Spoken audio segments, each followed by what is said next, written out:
to Calm Your Caveman, a podcast where we study the tools for anxiety mastery.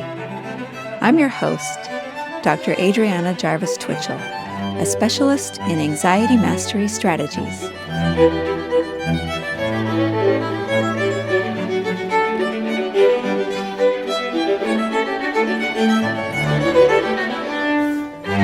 Okay, hi everybody. Thanks for joining me today. Welcome to the podcast.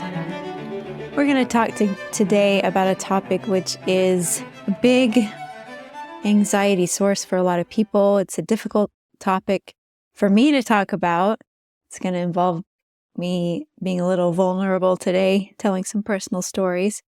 But I wanted to talk to you about the topic of jealousy because it is a really big source of anxiety for a lot of people. And if we don't understand it and know how to regulate it and to process it, it can really kind of boss our lives around and make us miserable. And so I wanted to talk first of all about kind of my background with this, the issues that I've had with it, and also what I have done to be able to overcome it and process it and move beyond it, in a sense. Jealousy can show up in many different aspects of our lives, right? We can have sibling jealousy. Some of my first memory with jealousy had to do with my little brother. For a lot of years, I was the cutest, littlest person in the family, 3 years. And then my little brother came along and pretty soon he took my place as the cutest, youngest person in the family and the one that was getting the most attention because he needed it, because he was younger than I was. And I distinctly remember a moment in my life we were doing some kind of family activity and I opted to hide myself away and kind of mope in a corner because I wanted my mom to come and find me, and she did finally and asked what was wrong. And I said, well, I don't want to come and be with all of you because you love my little brother more than you love me.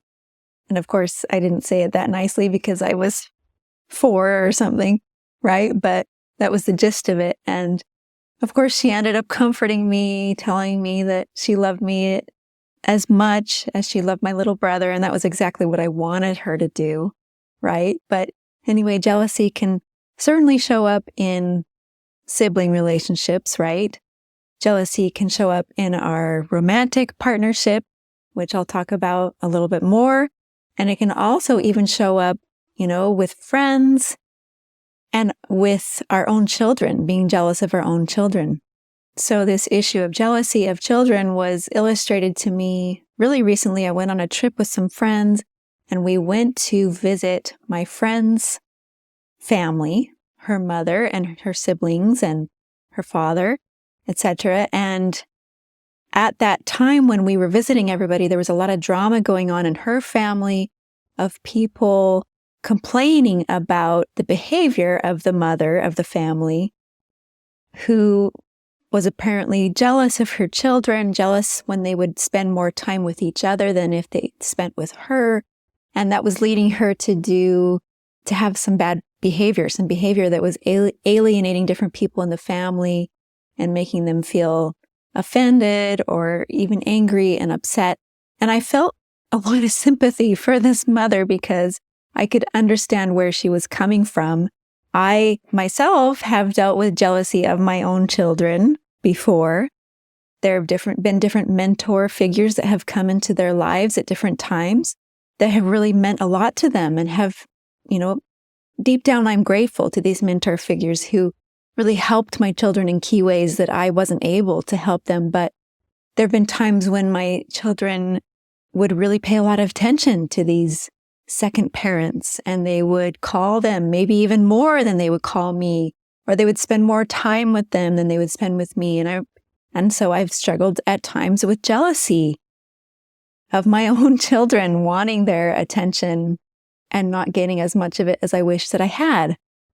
Now, of course, jealousy with our romantic partner is probably the most common, the one that people most think of. And I have dealt with this as well, not so much because my husband gave me cause to, but more just because of my own issues. I feel like this started in my childhood. There was one particular member of my extended family who left his wife for another woman, and the children of this marriage talked to me, and I really got a sense of how abandoned they felt, how anguished they felt about this whole happening. And I saw the suffering of the ex-wife who got left. And so early in my life, this kind of became salient in my experience as something that could happen, something terrible that I certainly didn't want to have happen to me. And so there was kind of like an alarm set in my brain to watch out for this type of thing and make sure this didn't happen to me. Unfortunately, the way that this took shape in my brain, maybe partly because I have a tendency toward anxiety in all different areas, is that it tended to make me very anxious and jealous in my marriage. And this got worse once I moved to Brazil. Now, in my estimation, Brazilians are extremely beautiful people. And I moved to a part of Brazil which is famous within Brazil for having unusually beautiful women. There's just a combination of genes in the gene pool here. There's a lot of Portuguese descendants and German and Italian and African and indigenous. And somehow this mixture in the gene pool is especially successful. And they're just really beautiful people here, in my opinion.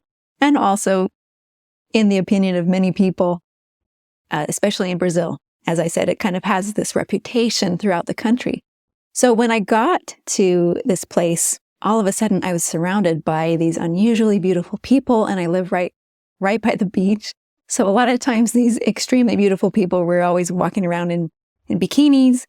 This triggered what one social psychologist, Mark Leary, calls my sociometer. So he talks about how we all have this sort of unconscious sociometer, which is this kind of like a thermometer of our status in our social group, or how desirable we are within our social group.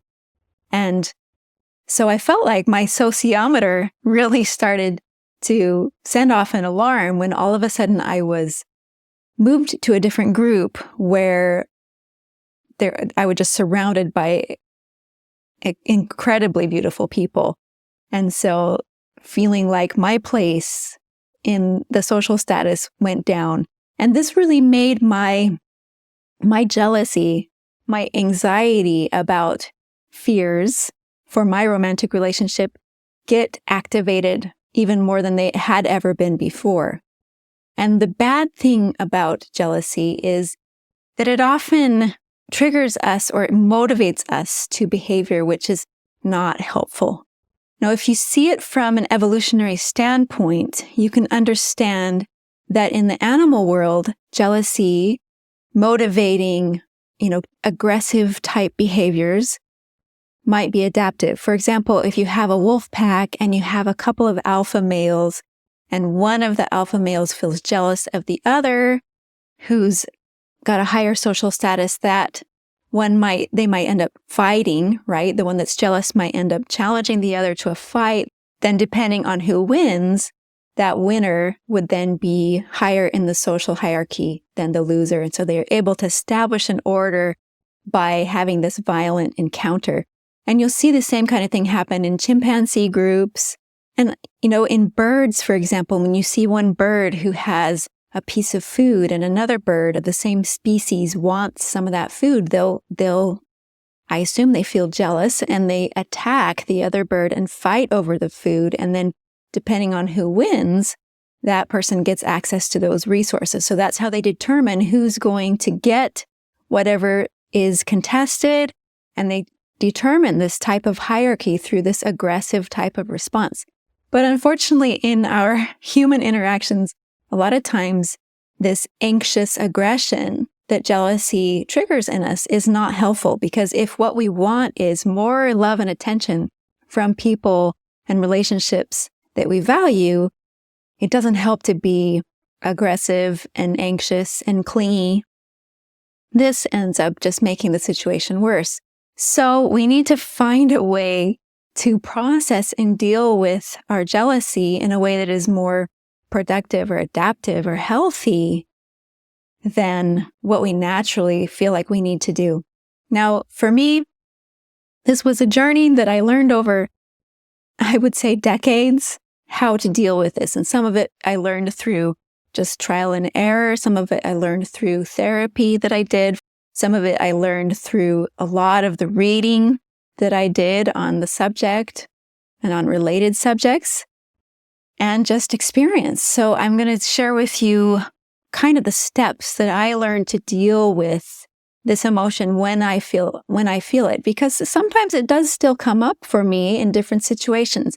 It's a natural emotion. It comes up when we feel like something that we value is threatened. So anytime we feel that, we may feel a little twinge of jealousy. But if we don't want it to get out of hand and start really dominating our life, then we need to learn how to process it better. And the first step that I found in this process of being able to regulate my jealousy was, first of all, to be curious about it rather than being criticizing it.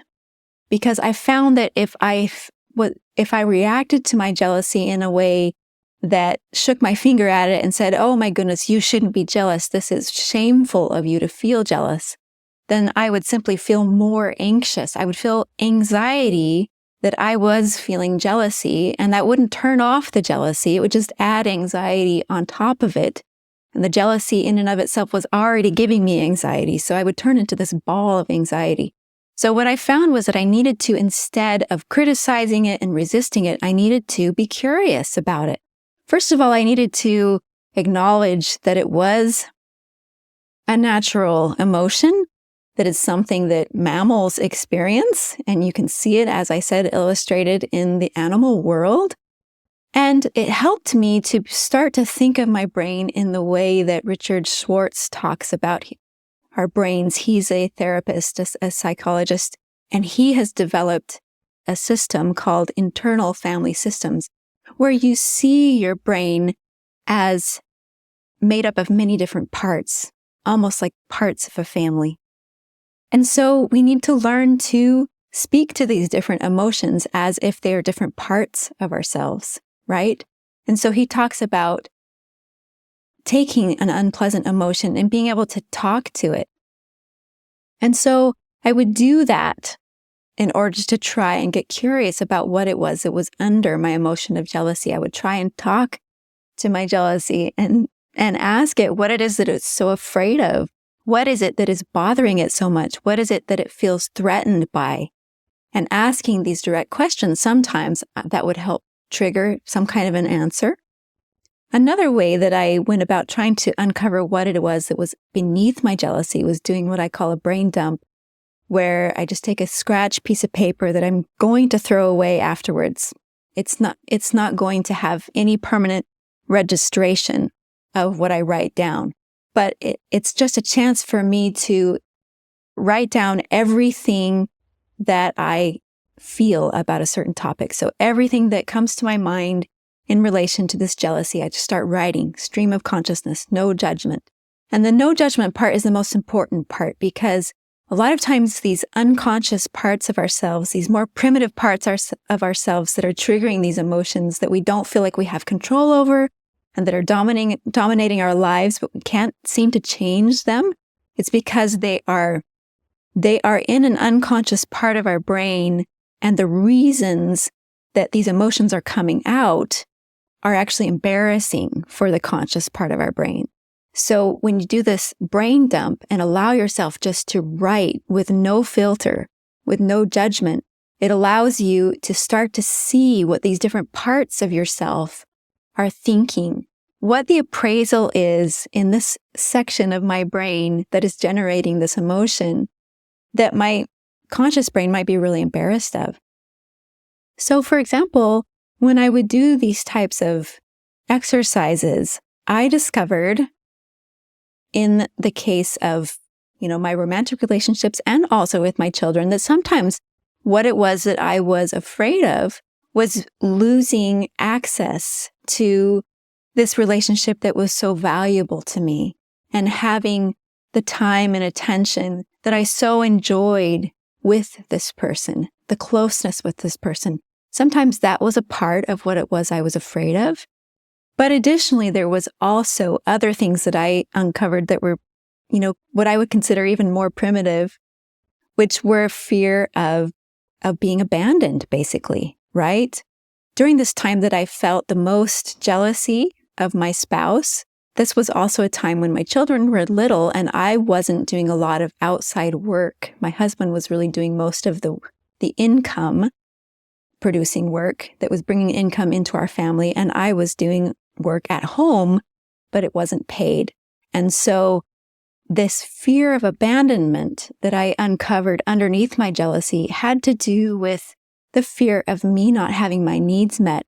If this provider were to abandon me, then I wouldn't have my basic needs met. And even the issue with my children, the jealousy that I felt from time to time with my children, that has even sometimes been related to abandonment. When I've done these brain dumps and questioning of these parts of my brain the way that Richard Schwartz recommends, I've found that there's a part of me that is projecting this current situation into the future and being afraid that in the future, when I'm old and helpless and I can't really take care of myself, that I won't be able to rely on my children to take care of me because they won't value me the way that they should because they're giving more value to other people. And so it's even embarrassing to say it out loud. It's embarrassing to acknowledge that these parts of our brain, of our unconscious brain that produce these disturbing emotions that we have a hard time getting a handle on. A lot of times, the appraisal or the story that part of our brain is telling that is producing the emotion, a lot of times that story is embarrassing. And that's why we have trouble actually finding out what it is sometimes. So that's why it's helpful to do these techniques, because they can help you to discover the story while not criticizing it and allowing that part of ourselves to feel safe, to feel like it's okay to say whatever it is that's troubling them, even if it's an embarrassing thing. So that's the first step, is being able to understand it and be curious about what's underneath it. What are the fears that are behind it? And then the second thing is, once you've discovered those underlying fears, to find different ways to treat them, to address them directly. So in the case, for example, of my fear of abandonment in my marriage, not feeling like I would have the resources that I needed to stay alive, right? Because I wasn't currently providing for myself monetarily. One way that I went about treating that fear was to find ways to provide for myself. And, one way to do that would be to go and actually get a job. I actually opted to get more qualifications for a job. So I went back to school, I finished my bachelor's degree, then I got a master's degree, then I got a doctoral degree. And these additional qualifications really helped that part of my brain that was feeling really insecure to feel more confident, to feel like I had a lot of qualifications now and I was employable and I would be okay. Even if somebody abandoned me, I would still have a way to support myself.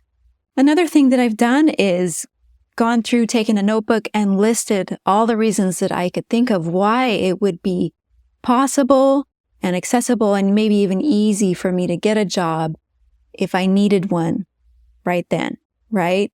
During this time when I wasn't really doing a lot of outside work.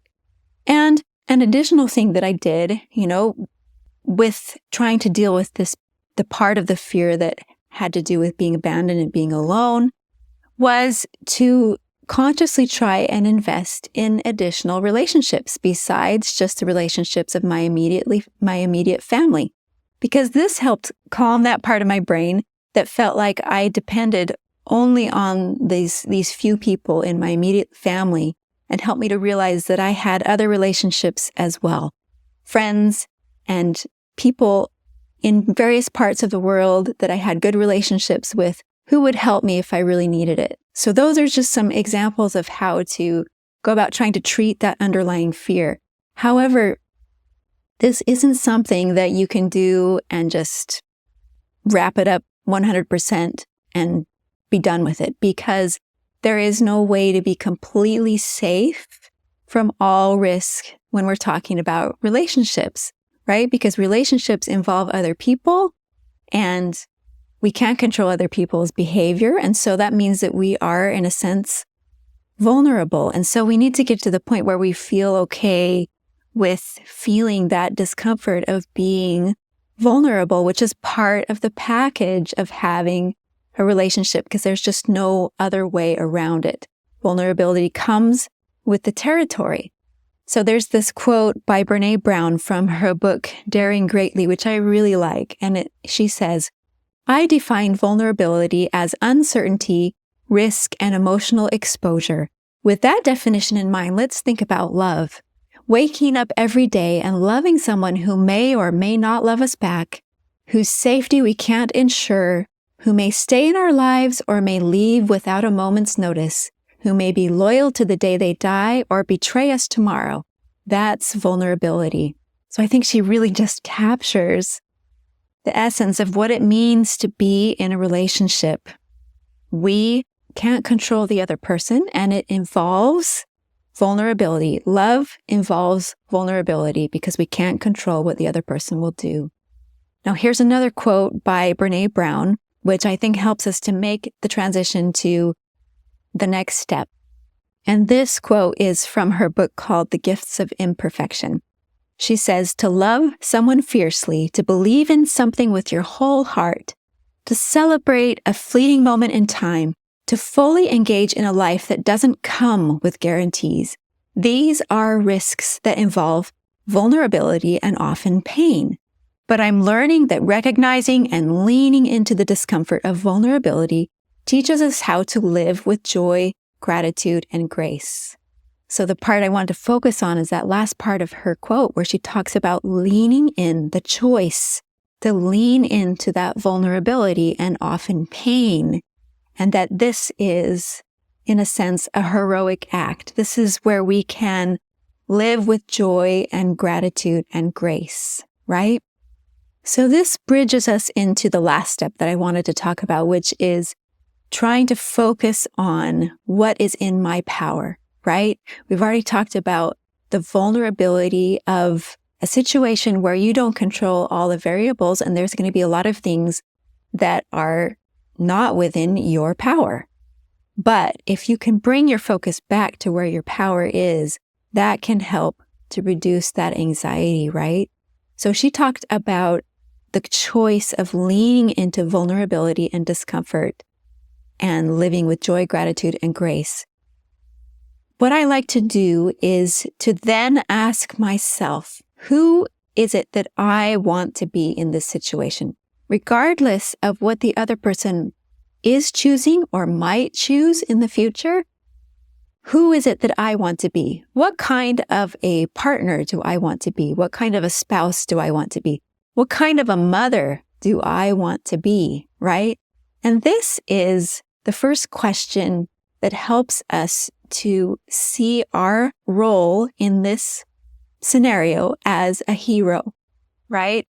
Telling our story as a hero's story. We talked last week about the importance of storytelling and how that helps us to order our anxiety and give meaning to our lives, a sense of control to our lives, right?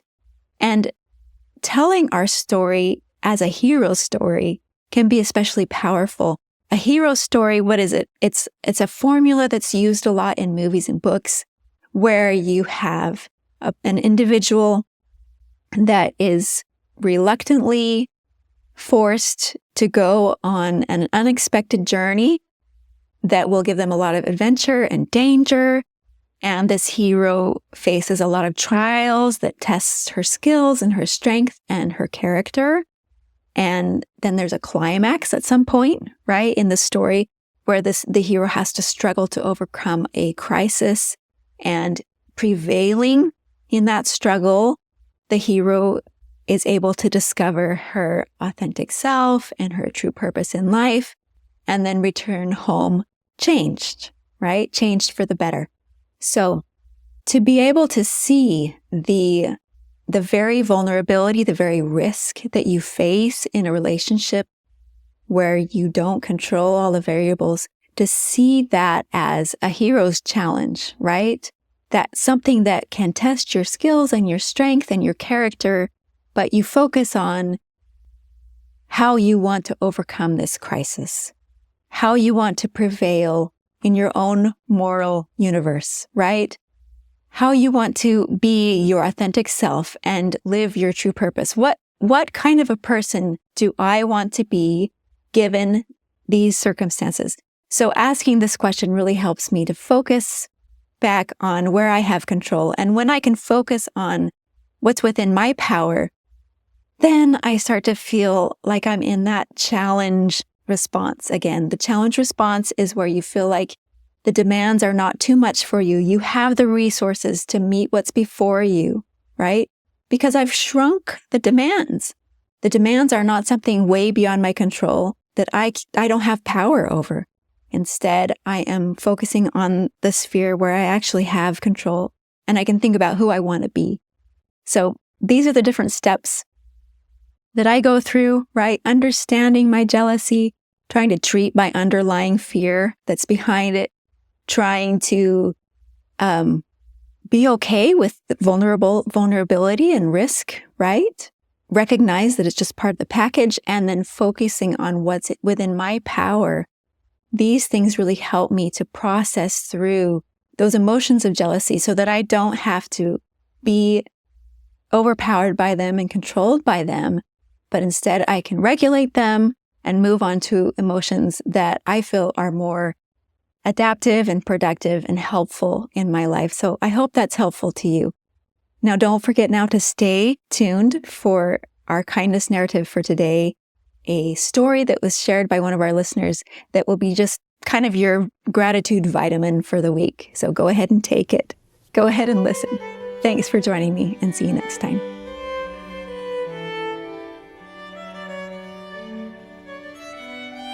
This took place at a busy hour in the produce section of our local grocery store. And I like to take my time when I go grocery shopping. But on this day, I was in a hurry. I had a lot to do, and I wanted to get everything done. But there was a woman standing in front of the apple stand who was carefully picking through each apple one by one. And it was a stand where only one person could choose the apples at a time. And so I waited, but was aware of another gentleman who was actually ahead of me and was standing to my left, just patiently waiting as well. And I guess in my my hastiness, he could sense from just my body language that I was in a hurry and that I was getting a little agitated because this woman was truly taking a long time. And I must have maybe taken a deep breath and he noticed. But we stood there and she finally finished. And he looked up at me and smiled. And just with a gentle gesture with his hand, he motioned for me to go next. And I did. And after I gathered the apples and walked away, I realized what he had done. He was there first before me, and he had let me go first, was considerate and unselfish, and me in my impatience and thoughtlessness and hurrying to do the next thing had been unkind. But that experience has stayed with me over the months and helped me to remember to slow down and to be aware of other people.